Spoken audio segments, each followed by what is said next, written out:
What's going on, guys? Idris here. Today I have a video about the Logitech Slim Folio Pro. It's going to be a quick video, but I just want to go over some of my thoughts because a lot of people might be looking into this device as a cheaper alternative to the Apple Magic Keyboard or any of the smart keyboards that Apple offers. Now, before I get into the reasons why I like this device and I don't like it, I'm going to kindly ask you guys to go ahead and smash the subscribe button. It'll really help my channel grow and I do appreciate it. Let's go over some of the specs of the keyboard. It has a backlit keyboard, which is amazing for those that type in dark places or anyone that needs the light for guidance. It has 3 modes. One is the type mode, which is the normal way to type when you're docking the iPad, and just allows you just to put it in place and it snaps with a magnet, and then you can go ahead and start typing. It has sketch mode, which means that you collapse the iPad Pro screen and it allows you to take notes or draw. And it also has read mode, which means that you could fold the keyboard back to read books or any other content. It also has iOS shortcuts. It has an extra key row that has features such as the home button, brightness button, search, virtual keyboard, and media controls such as volume up, volume down, screen lock, etc. And it also has a front and back protection with these side bumpers and a magnetic latch. So let's go over some pros. The keyboard is actually really comfortable to type with. Seriously, I use the 2019 MacBook Pro, the 13-inch version, as my main laptop, and the keys do not feel as good as these. I can type away long documents with this keyboard without making any typos. The backlight is very handy at night when you can't see what you're typing. The keys are scissor switch based and it just feels great when you are pressing them.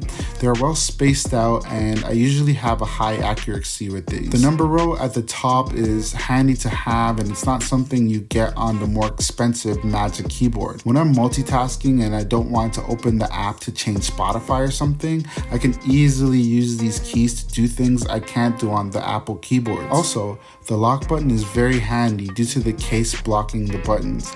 It also has a latch on the top for your Apple Pencil, and it makes it easy to put this thing in the bag and then commute without your pencil getting knocked off. The protection bumpers at the side, it gives you an extra peace of mind that if you happen to drop your iPad Pro, your expensive iPad Pro, it might not get damaged. Again, this is not a feature of the smart keyboard.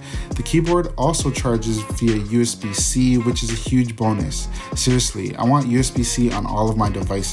It's just very handy to know that you can carry one cable. And speaking of that, it's also handy when it allows you to use the one cable to charge directly from the iPad if you're not near a power source. It also has some heft at the bottom so it doesn't feel like the iPad will topple. With a lot of cases, you might find that it's not really evenly distributed and the iPad seems to topple over. So let's go over some cons now.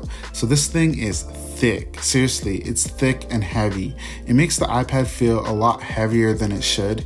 It's kind of ironic that they call it the Slim Folio, considering the fact that it's not slim at all. If you're using it at a desk, this is a moot point. However, if you're carrying this around, you'll quickly notice how bad it is. Also, if you're planning to use your iPad casually, like if you're just browsing the web, watching Netflix or something like that, you're gonna want to take it off because it gets heavy in your hand. It also feels strange if you're holding it because again, it's heavy, and 2, the folding feature just feels strange if you're holding it just to watch content for a long time.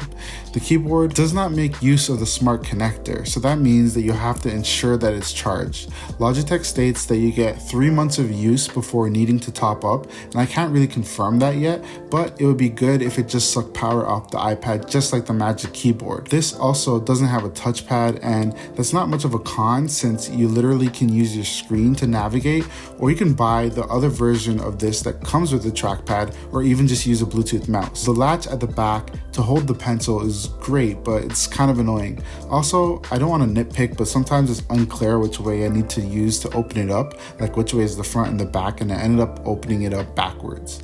The case was also really hard to install, and honestly, it makes me never want to remove it again. With that as well, the case actually blocks the buttons like the volume button or the power off button, and that's why the keys are so essential to have this extra key row where you could use all these features quickly. All in all, this thing is actually a great device and is pretty essential to turning my iPad into a complete laptop replacement rather than a tablet. It's not that expensive compared to the smart keyboard. Truthfully, I hesitated to buy this as I already have a keyboard that I use when my MacBook is docked, and it works well with the iPad, but nothing beats this keyboard in my opinion.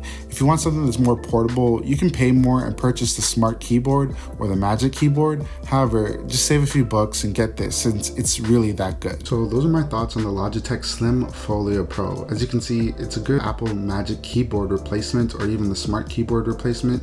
It's not that expensive. It checks all the boxes. If you like the video, go ahead and give it a thumbs up. Also drop a comment below if you have this keyboard or any other keyboard suggestions. Let me know what you think down below if you can. I'm gonna see you guys in the next one. Peace.